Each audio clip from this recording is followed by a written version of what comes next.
Thank you very much for joining. The title of the talk is Your Business Prepared for Methane Emissions Regulation? I'm Megan Hine, the Clean Energy Senior BDM at Dräger. I've been in the role for about 2.5 years, just under. I've been with Dräger for just over 7 years in total. My background was fixed gas detection for oil and gas industry. So this is a really interesting topic for me because it kind of merges what I was doing before and what I'm doing now as well.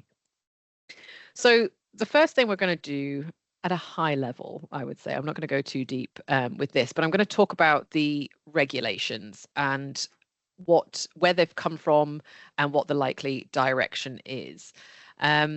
So methane emissions regulations were brought in as part of the Global Methane Pledge, which was introduced at COP26 in 2021. So if when we share out these slides, you click on either of these two links, it will take you to the Global Methane Pledge and the Methane Partnership website, respectively, and they're full of really useful information, which is great.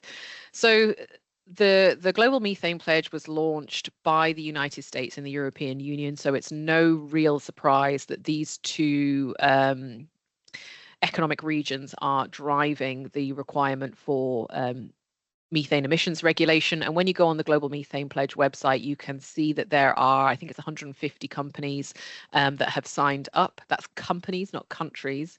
I think it is across 100 countries.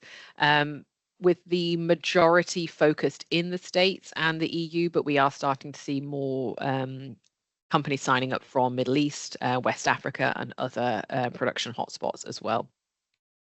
So the Global Methane Pledge aims to reduce global methane emissions by at least 30% by 2030 compared to 2020 levels. Now, each country has its own regulations driven by this general drive, and they might differ a little bit from the Global Methane Pledge, and I will try and be clear when that happens. There's some key target areas. So fossil fuel production obviously is one of them. Agriculture is another major emitter of methane, and the waste sector as well. Obviously, we're going to focus on the fossil fuel production side in the call today. And actually, I would say in the term of emissions reductions trends, that has been the key focus, because often these are very hyper-focused areas of emissions centered around the production facility or that transport infrastructure. And so it's much easier to measure and reduce by comparison to something like agriculture, much more widely spread out, arguably creates a larger impact, but it's much harder to measure and much harder to reduce. So I'm going to focus a little bit first on the EU and the US and their high-level approaches and where they differ. So the methane emissions regulations are driven by the Environment Protection Agency in the US. It sets new regulations for fugitive emissions monitoring, requirements for leak detection and repair. And that is common across both the US and the EU approach. But I would say the US is slightly more stringent overall, and we'll go into that a little bit why. So it requires leaks to be repaired within specific timeframes, and periodical optical gas imaging is required. The US is the only ones which have implemented a financial aspect to their regulations, which we will go into as the presentation continues. However, what they have done by doing this is created more of a carrot-led approach rather than a stick-led approach, which is what the EU have favoured instead. And that has had some interesting implications for investment decisions behind methane emissions monitoring. And again, we will go into why. I think it's probably easier to make a case for emissions monitoring currently in the US than it is in the EU from an economic perspective. So from the EU, this is led by the European Environment Agency. They introduced Fit for 55. This is over and above what the Global Methane Pledge requires. So this is to reduce methane emissions by 55% by 2030, and that is by comparison to 1990 levels, not 2020. That being said, fugitive methane emissions have decreased by 40% since 1990 as of 2022. I think in 2020 it was 36. So we are seeing an increase in the reduction, which sounds counterintuitive. So it shows that the approach is definitely working. This is in addition to the EU Methane Action Plan in 2020. And what I would add to that is, again, I'm no expert on these regulations, but there's a lot. There's a lot of regulations, and they can be quite hard to decipher who is requiring you to report what to whom. And if this is really a key focus for you, I would recommend diving into this much deeper, getting some sort of consultant involved to tell you what you need to do and which regulation is applicable to which. But I will do my best at a high level to give some clarity. Now, this is the stick approach from the EEA, which is a mandatory measurement is required for emissions at source level, including for non-operated assets. So it means that operators do have a responsibility for assets that they don't operate directly, and they maybe just have an investment interest in. So we're going to talk a little bit first about the US approach, because this is where they have introduced financial incentives / penalties, depending on how you view it. So you may well be aware of the Inflation Reduction Act that was introduced in 2022 under President Biden. It posed potentially a large threat for the EU because it made investment conditions in the US really fertile for clean energy projects, emissions reduction policies, and they were worried that it was going to start to pull private investment away from the EU to the more attractive conditions proposed in the US by the IRA. Inflation Reduction Act, of course.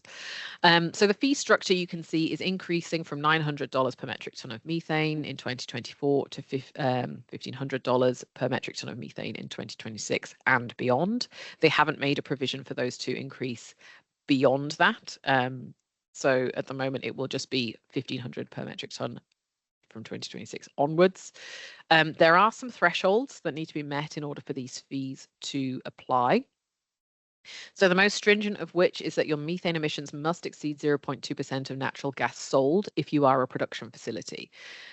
For natural gas processing plants, the limit is 0.05, so this is the lowest of natural gas volume processed. And for transmission and storage pipelines, the threshold is 0.11% of gas throughput, so it kind of sits in between the two. Interestingly, in fact, no, I won't say that yet. I'll say that in a little bit. It's not that exciting. I've built that up way too much. So exceptions and compliance.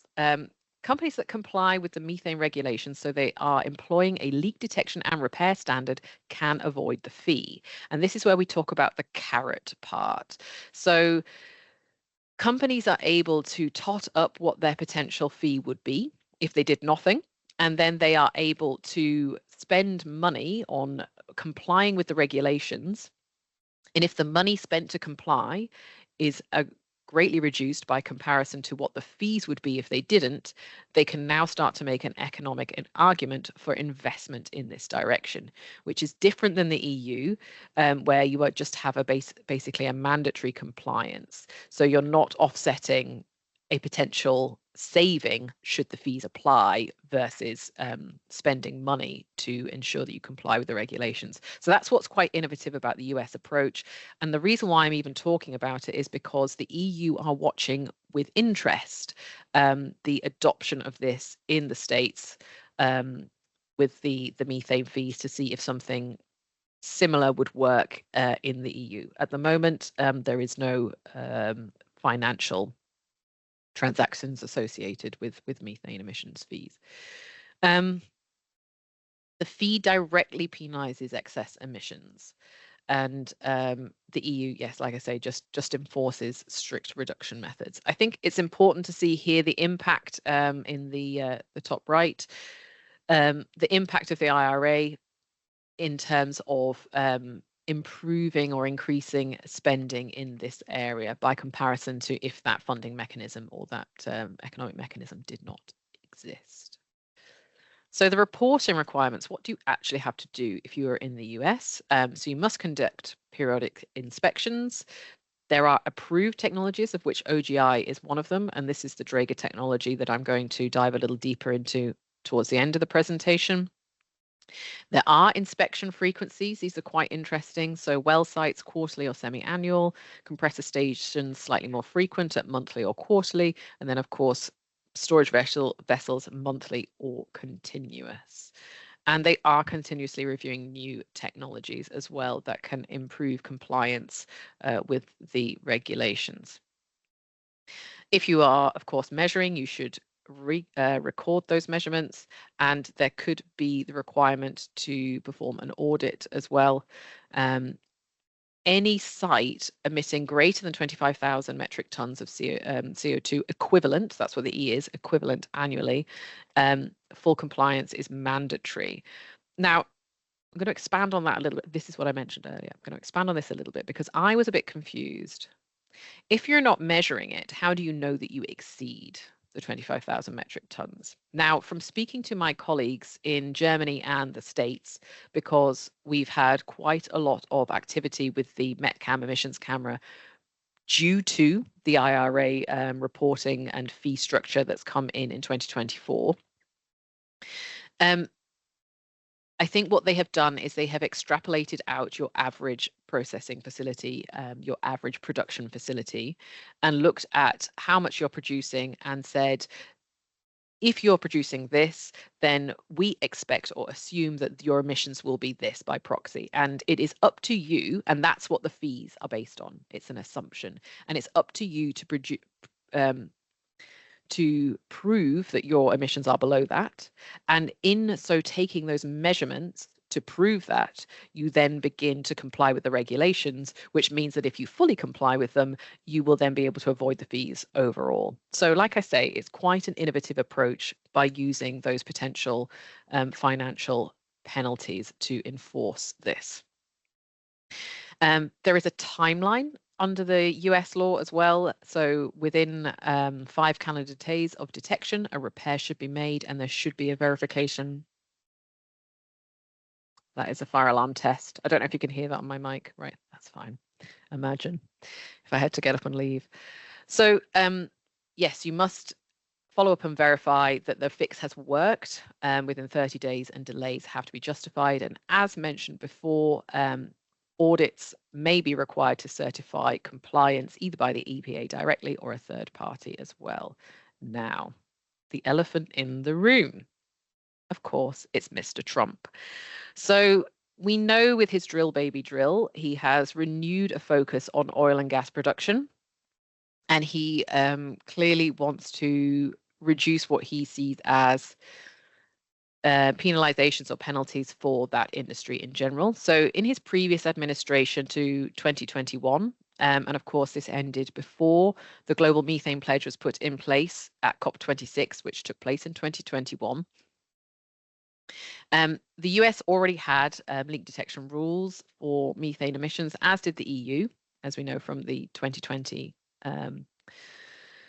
methane emissions regulations that were put in with the EU as well. It was 2021 that the EU and the US worked together to try and push these out globally as well. So these existed before 2021. He did weaken and delay the methane standards, and the methane fee is written into federal law, so it would require Congress to repeal it. However, he does have control of both of the houses within the United States in terms of Republican majority. So that is much more likely than last time, where he did not have direct control throughout. However, whether that's feasible or possible, given support for him, I don't know. Don't want to get too political about it, but actually, unfortunately, it is political. Other ways that the Trump administration could undermine it directly, rather than necessarily repealing it outright, is change the global warming potentials used for methane. And what I mean by this is what we call the time horizon under which the potency, so that CO2 equivalent, is measured for methane. So on a 20-year time horizon for methane, numbers move around a little bit, but it's generally accepted that methane has 80 times the potency of its CO2. So its CO2 equivalent is 80 times the potency over a 20-year time horizon. And 20 years is what the EU is using, and the US for the majority, but in some cases they use 100 years. Over a 100-year time horizon for methane, it is 20 times the potency of CO2.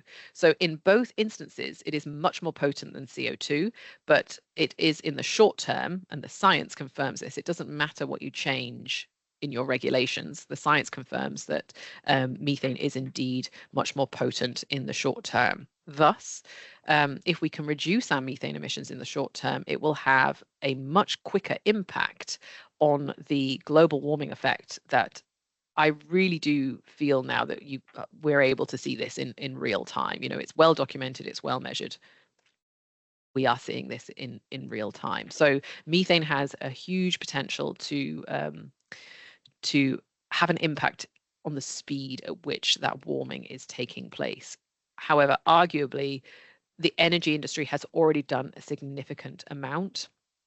I think overall, that 40% that I mentioned right at the beginning that the EU have measured that it has reduced since 1990, 67% of the 40% is done by energy production reductions. No, they've reduced their emissions by 67%, sorry. Agriculture has only reduced their emissions by 21%, and waste processing has only reduced their emissions by 37%. So already the energy production industry is bearing the brunt of that emissions reduction. So I'm going to pause briefly there in case anyone wants to shout and ask a question. Please don't about the regulations. No, all quiet. Excellent. Well done. Technology selection. So we've got 3 that we're going to focus on today. And compare and contrast between the 3. And I wouldn't say each one has a place, but it's how you deploy them. So handheld blur cameras, drone technology, and continuous monitoring optical gas imaging cameras. Now, of the 3, Dräger directly sells optical gas imaging cameras. It's why I'm going to talk about it.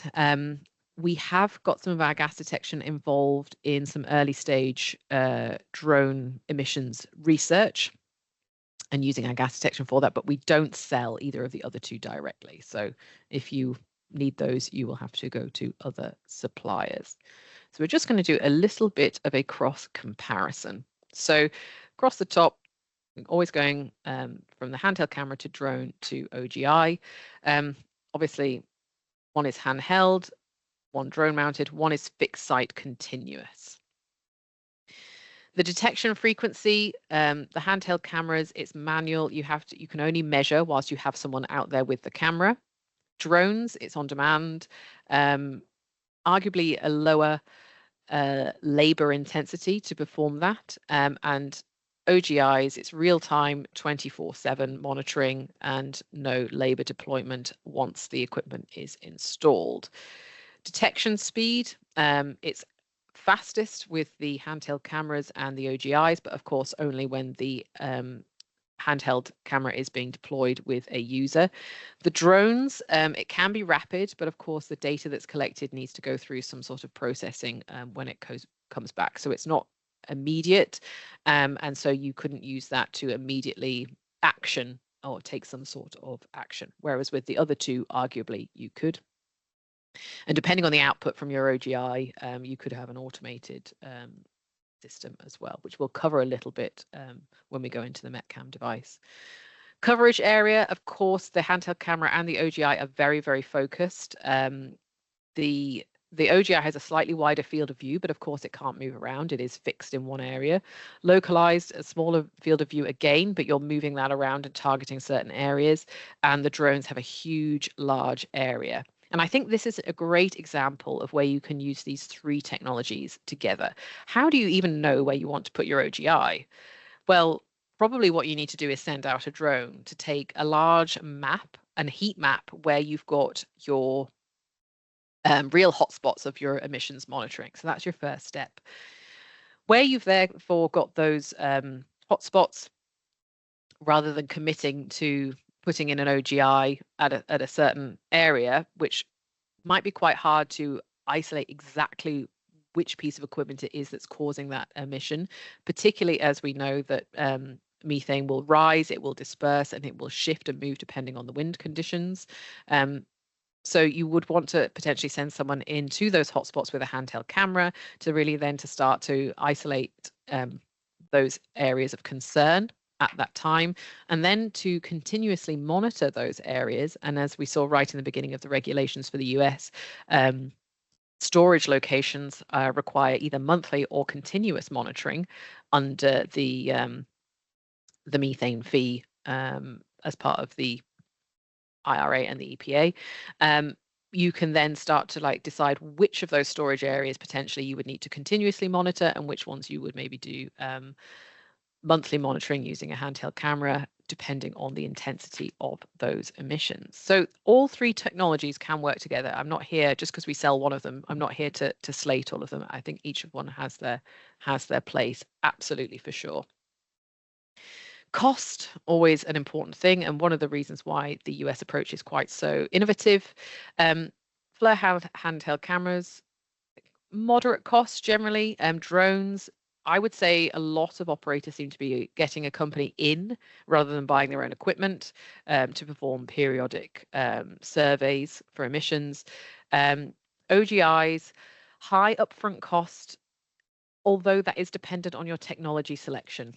So I'll go into some reasons why when we talk about the technology, but the METCAM is approximately 1/3 of some of the other technology options for an optical gas imaging camera, and actually is probably commensurate with a handheld camera. It's going to be more expensive than some, for sure, but it's not going to be that much more expensive than all of them. And I think even one at the top end, we'll probably have about parity with that in terms of cost for the METCAM. Again, it depends what your end goal is because they perform different functions. Your skill level needed, I would argue that for drones and handheld cameras, it's a high skill. Of course, for OGIs, you're sending a signal back to your control system. There might need to be some sort of data review for that continuous data that's sent back. Again, it depends on your technology selection and how much computation the device is able to do itself vis-a-vis back-end computation, and then extrapolation of that data and what you want to do with it. But I would say that applies. The analysis of the data in general applies to all three. Best use case, spot checking leaks, valves for the handheld, obviously 24/7 monitoring for the OGI, and detecting small leaks early because it's there all the time. And as we know, and the UK HSE has always been very clear about this, small leaks always become big leaks if they are not intervened, if there's no intervention. So if you have a high focus area with, for example, a control and choke valve, so you've got both rotary and vertical movement of a valve stem, that is going to wear down that packing much more quickly and therefore be a more likely leak source. Depending on where that valve is located and the risk, you might want to catch that small leak early. And of course, the drones, broad surveillance of large facilities. So again, probably useful to continue to do that, because just in case, just the measurements that you took initially aren't necessarily going to be applicable forever. You could get a new emissions hotspot as a piece of plant ages. Limitations, labor heavy for the handheld cameras. Drones. Now, this is an interesting one. I think there is some discrepancy over the technology being deployed by drones manufacturers. And I'm probably speaking to a very small audience, and this is going to be even more niche. But I don't know if you're aware, there's a BBC Radio 4 comedy program called Cabin Pressure, right? It's fantastic. I really enjoy it. It's about an airline. Anyway, there's a Confucian joke in there, which I'm going to repurpose for this. But when I was at this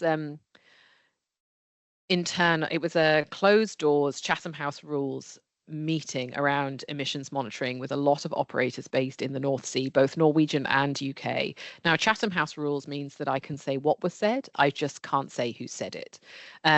But they had sent out 2 drones at the same time, sort of to take turns at monitoring their offshore platform.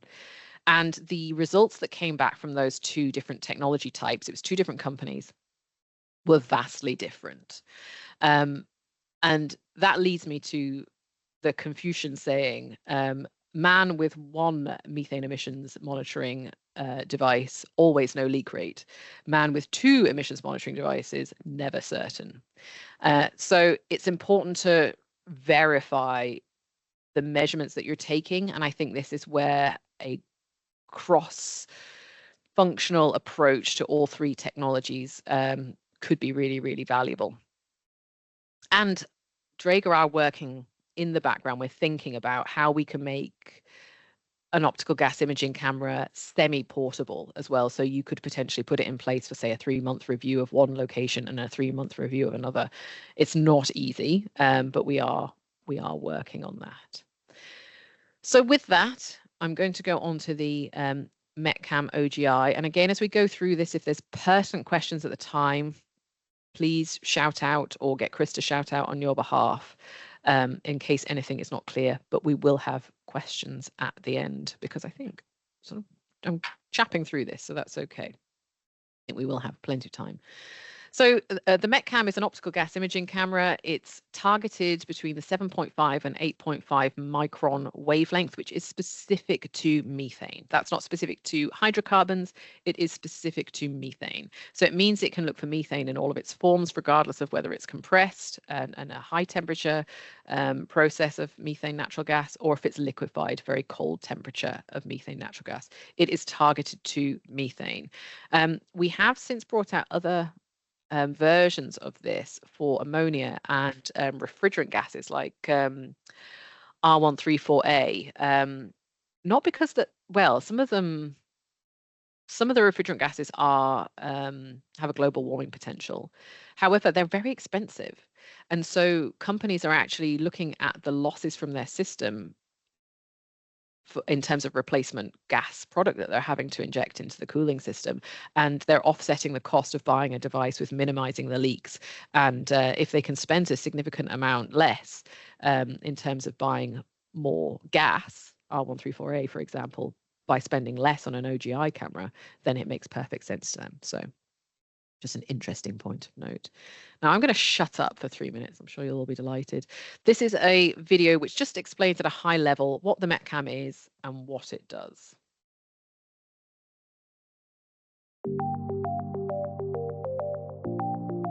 Introducing METCAM, a new fixed monitoring solution to enhance methane detection in hazardous locations.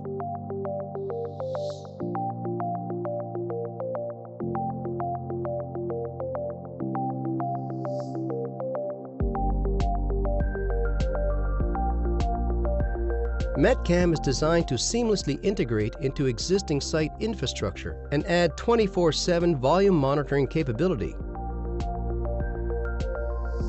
It includes onboard 420 mA output for integration into safety networks.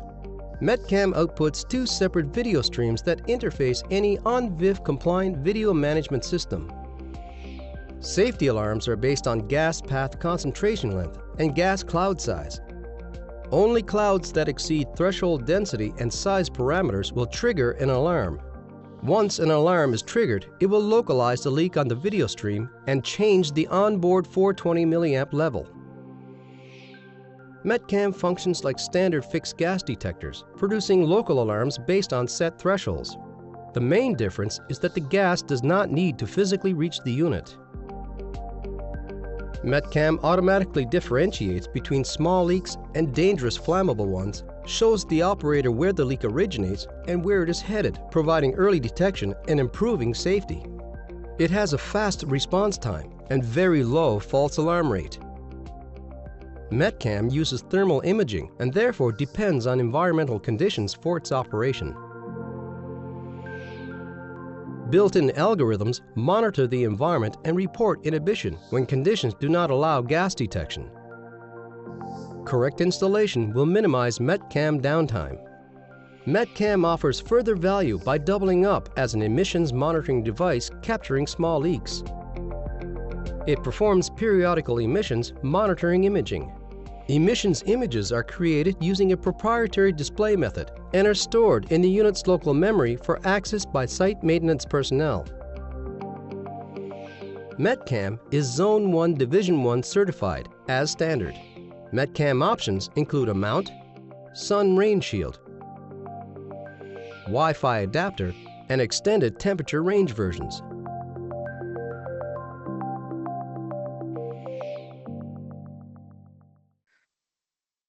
So that's an overview of the device. I think we actually can, output the emissions monitoring information continuously now. I will just confirm that and check it because I can send that information out with the slides. So the way that the device works, it's got an uncooled microbolometer with it, which is essentially a very, very sensitive temperature sensor. So it's looking for fractions of a degree of increasing temperature, and each pixel of the device has a microbolometer in it.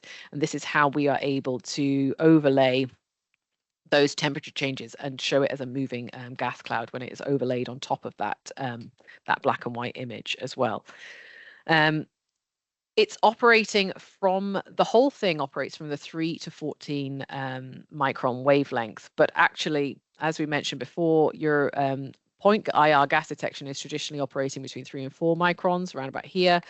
And we are looking for the methane specific with this device at the 7.5 micron-ish wavelength. So it's between 7.5 to 8.5. They won't tell me exactly where it is. But essentially what we're doing then is it's taking a full wide view of the the infrared background information, but it has a filter in it specifically that will only let through infrared measurements pertaining to methane emissions specifically. That is how it works. Alarms are based on multiple parameters: cloud side, density, and duration. When we refer to alarms, we are talking about this device in safety mode predominantly, because emissions monitoring is continuous in the background, and it's mainly for data purposes.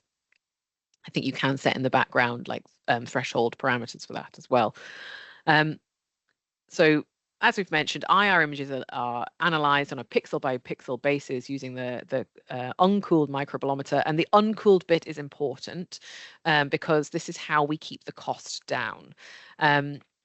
Many other emissions monitoring cameras are cooled, and so they are able to create a temperature differential themselves. And we'll go into a little bit deeper about how the technology actually works. But that cooling makes the device more bulky, it makes it much more difficult to install, and it makes it much more power hungry, as well as augmenting the cost by quite a considerable amount.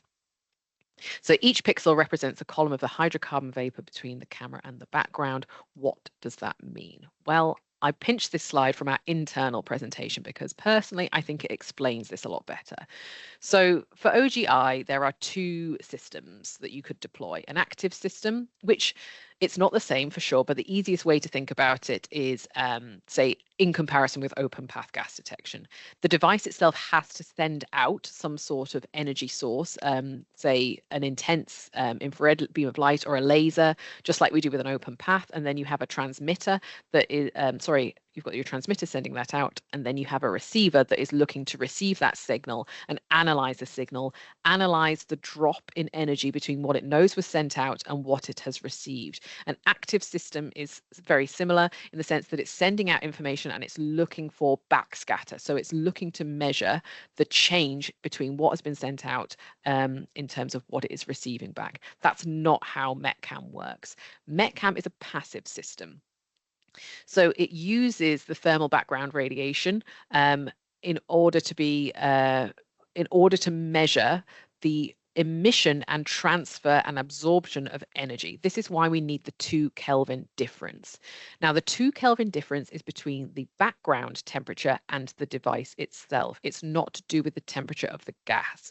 We had this question from an operator because they said they asked a very good question on the face of it, which is, you know, for example, we've got a hot methane leak.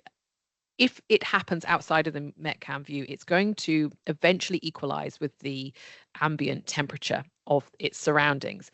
And if the gas leak is far enough away that the gas is now equalized with the ambient temperature before it moves in front of the field of view in the camera, it's not going to have a 2 Kelvin difference anymore, and so it won't be able to see it. Is this correct? No, that's incorrect, because actually the device, the camera itself, will assume always that the gas has equalized in temperature with the background concentration. So whether it was very cold, liquid natural gas, or it was hot, high pressure, the device isn't looking for the temperature of the gas itself. What it is actually looking for is a contrast between the background measurement temperature in infrared and what energy is being transmitted versus what is being absorbed. And also, as we mentioned, methane emits its own amount of infrared energy in that 7.5 to 8.5 micron wavelength. So there's an additional energy that's naturally emitted. Everything emits a certain amount of energy. It's physics. So we're looking for a contrast between that background temperature that's expected and measured by the device. When gas moves in front of it, those hydrocarbon bonds will absorb some of the energy. That's exactly how a point detector works. We send out a beam of light to a receiver, and if the gas moves in between that beam of light that is sent out at any point and it's bounced off that mirror in the cuvette, a decrease in energy is measured because hydrocarbons absorb infrared energy at certain wavelengths, and that 3.4 micron wavelength is one of them. And there's different peaks as we go right up to the 14 microns. And as we know, 7.5 is the specific one for methane. So this is where we're looking at the 7.5 to 8.5. This is where we're looking at the wider band, long range infrared, long wavelength infrared, and we're looking for a combination of what of the background energy and temperature was absorbed by the gas and what did the gas emit itself, and those two factors over the top of each other are the measurement that the device makes. And the METCAM's quite unique in the sense that it does all of that computation inside the device itself, and then it can send out a 4 to 20 milliamp signal. It's how we can operate the device as a safety device, for example, like a secondary form of gas detection, as well as its emissions monitoring capability. This is a hideous slide that basically says exactly the same, but in a complicated way. And I prefer to explain it the other way because that makes just much more sense to me. So we'll leave temperature deltas for now. So the METCAM can perform 4 applications in parallel. We'll start with the safety mode. So this is where we talk about it operating kind of like an open path gas detector. It will give you an A1 or an A2 alarm if it exceeds those safety thresholds. So you can put this in as part of your fire and gas system as well. This is what that means in practicality. So this is the black and white image that was mentioned right at the beginning in the video. This is what it will output. You've got the yellow, which is your A2 alarm. No, A1 alarm, sorry, which we could say was, say, 20% LEL. And then you've got a small dot of red there in the middle, which represents your A2 alarm, say 40% LEL, or 10 and 20 if you're going for much lower standards. And that is what it would see an input onto a screen designated for safety mode. And it depends how your controller has those screens up. So it can have all 4 of the screens in parallel. In fact, I think it's actually 3 video outputs rather than 4, because one of them is mainly your situational awareness. So in safety mode, this is what it looks like. We've got a chap coming in here with a canister of methane gas into this test area, which is not a live piece of equipment, and we've got a METCAM pointing at that facility. So he's going to wave at the camera shortly and confirm to the operator on the other end, probably by radio, yeah, we can see you and everything like that. He's going to open the regulator and start to let out some gas. I'm always conscious about like letting my ADHD get the better of me and jumping ahead and missing the important points. So, right, we've got some gas coming out here. Remember, this is in safety mode. So you can see you've got some gas tracing out over this side, gas up here. You've got it fluctuating between A1 and A2 alarm. He's been told by the operator now that there's not quite enough. So just open the regulator a little more. We can see now the gas cloud getting bigger. The pixels showing up where the gas is in terms of its concentration and where it's moving to. He lifts the canister up a little bit at that point, and then he's closed it off and he's walking away. And we can see that some of the gas concentration there is still lingering at A1 and A2 alarm, but generally dropping down. Okay, emissions mode. So this detects, localizes, and quantifies methane emissions. And I think these are older slides. So it stores log files to an internal memory for automatic download, but I think we can extract that data directly from the device now as well. This is the same video in emissions mode. So a controller can have your safety mode screen output and your emissions mode screen output on the same camera and outputting different regulations. So I'm just going to press play on this. You'll see him walk in. Again, you'll see him wave as before. And you can see the gas starting to come out immediately. So remember how before it took a while, there was nothing really happening. It didn't really feel at this point. This is in emissions mode, so it's taking much, much smaller measurements. Then he's been asked by the controller to increase the leak rate. And so, yeah, you can see now where we started to get that much more widespread A1 and A2 alarms. You can see actually in emissions mode how far the gas is actually traveling. And then I think he closes the canister off. No, he lifts it up there so you can see that you're really getting a lot of gas coming out now. And he closes it off and he walks off to the side. You can see him just carrying the canister out there in that frame of reference. So he's gone, and that gas is now taking its time to disperse and migrate. So that is the device showing in emissions mode and safety mode, taking those measurements at the same time. There's also awareness mode, which is essentially, as it was mentioned in the video right at the beginning, you've got a much wider, you've got two cameras there. You've got the one with the microbolometers in it, which is looking at that temperature differential, very, very minute fractions of a degree, but you've also got a wider angle camera lens as well, which can show you, just as a normal camera, what's going on that site as well. Now, interestingly, and I'm going to go slightly off topic. How's my time? Dräger are bringing out a new visual flame detector in mid 2026, I think, with a high definition camera. The detection distance officially, I think, is going to be 120 meters, no sensitivity. That is it, it's visual detection. So there's no sensitivity settings within the device. It can see what it can see. Actually, it's capable of detecting up to 200 meters with that high definition camera, but the test facility is only 120 meters long. So it limits us somewhat. One of the things that they're looking at doing, and it's not confirmed whether they will yet or not, but it's overlaying an AI algorithm to look at this idea of situational awareness.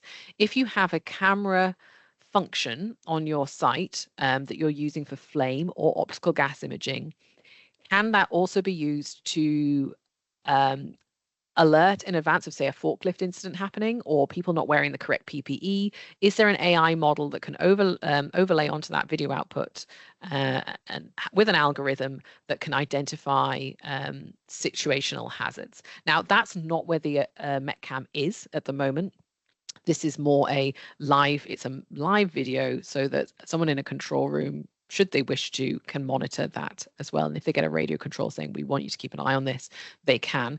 But the evolution could be possible, and we are looking at it for our other visual detection equipment, which is visual flame detection as well. So super exciting. I always get really excited about these things. Stay tuned. The fourth mode, now this is the one that doesn't have an additional video. It will just throw up on the microbolometer output screen, is the hotspot mode. So here, really interesting, because it is a temperature-based detection technology, we can have it so that it will throw up a warning if, say, process equipment is getting very hot. So if you have one of these trained at a storage area and there is a compression, let's say, associated with that, so you've got a compressor or pumps or whatever, if one of those pumps starts to require maintenance, or it's not operating as efficiently, or it's getting hot, it's overheating, this device can also see that. And it can also send an alarm, which could potentially alert you in the first place that you have an expensive piece of equipment that's in need of some preventative maintenance, and potentially prevent an equipment breakdown, prevent you from having to switch trains. You know, it could be quite useful to you if you have a critical piece of equipment and infrastructure. You're interested in emissions, you want to have safety parameters as well, because potentially HSEs are already telling you don't have enough gas detection in that area. You've got to mandatorily monitor your methane emissions, but you could also use this to monitor the health of some of your equipment, if applicable as well. So it's really quite cool. Specifications, we'll send out the specification sheet with the presentation slides. It is the only camera on the market, I think, so that we are aware of, that is Zone 1 certified from an ATEX point of view. I think the closest after that is Zone 2, and the majority have to be put into a safe area for emissions monitoring. We can put it in with a pre-wired cable as well, which aids with installation. And I will talk a little bit about installation when we get to the battle card at the end, comparing it to other devices. This is the safety mode. So I think in emissions only mode, you can detect up to 70 meters. I'll have to triple check that. I seem to remember beginning with a 7. But for safety mode, 35 meters is your max. So again, it kind of depends how you're wanting to deploy the equipment, but you know, a lot of open path gas detectors, the path length is say between 20 and 40 meters in these kinds of offshore plants in particular, so it's kind of commensurate with that, and it will quantify the gas concentration by, as it said right at the beginning, area, distance, and persistence. It actually measures very similarly to an open path gas detector as well. So it's a useful comparison. It can cover roughly a similar distance. It's obviously more expensive than an open path gas detector. However, it performs more functions in the sense that you get a visual output, you get emissions monitoring, and you potentially get the health monitoring of other pieces of equipment as well. So depends, you know, how you want to deploy it, but it will output a measurement in LEL meters. It will not be percentage LEL like a point detector. So that is important to understand. And the battle card finally at the end here. So as you can see, the Sensia device here, Zone 2, we are able to do Zone 1 with METCAM, which means that it can go into more closely located into the area. The Sensia device is a cooled device, so I understand. So yeah, more expensive, more power hungry. The benefit of cooled is that it can be more sensitive. So it will be able to measure down to much lower concentrations. You also get a much greater detection distance. And I think for some of these might be cooled as well. I'm not 100% certain. But because they're in a safe zone, they have to be mounted outside of their target area. So that long detection distance is really necessary in order to be able to detect. However, it's visual. So if there's anything blocking its field of view and you can't quite see through it, then it doesn't matter how far it can detect, you're going to be limited. Whereas with this one being Zone 1 class, it means that you can sit it right in the heart of the action, which is really nice. Again, we were talking about installation there. So pan and tilt is required for all 3 of these. And actually some of these, in fact, all of them, I think the Rebellion may be on it has a bigger field of view overall by comparison to the Metcam here. However, in order to achieve that field of view, pan and tilt is required, which means that you can't physically look everywhere all at the time. So it's continuous monitoring because it's always on, but where is it looking? So what is it continuously monitoring? So that full field of view requires pan and tilt. Some of these are really low field of view, still needing pan and tilt. The Metcam we've managed to get a nice wide camera, and there's no pan and tilt required, which means that it is much easier to install as well. And like I say, all of the others are doing emissions only, but we can do a safety function. The reason we can do a safety function is because we have this onboard computing and signaling. So it does a processing of its own data, and it will output a 4 to 20 milliamp signal. For every other one of these devices, you have to have some back end computer and a license to perform that function for you. And this was really important when Dräger looked to take this piece of equipment on. We really liked the fact that it was like a flame detector, in the sense that it was doing its own computation in real time, outputting a standard 4 to 20 milliamp signal. It meant that it was much easier to install overall. It's why we can do safety. We can, of course, do emissions, and then we can also provide this hot spotting as well. And because it is an uncooled camera, it means that we don't have necessarily the detection distance, but it does mean that it is considerably more cost competitive.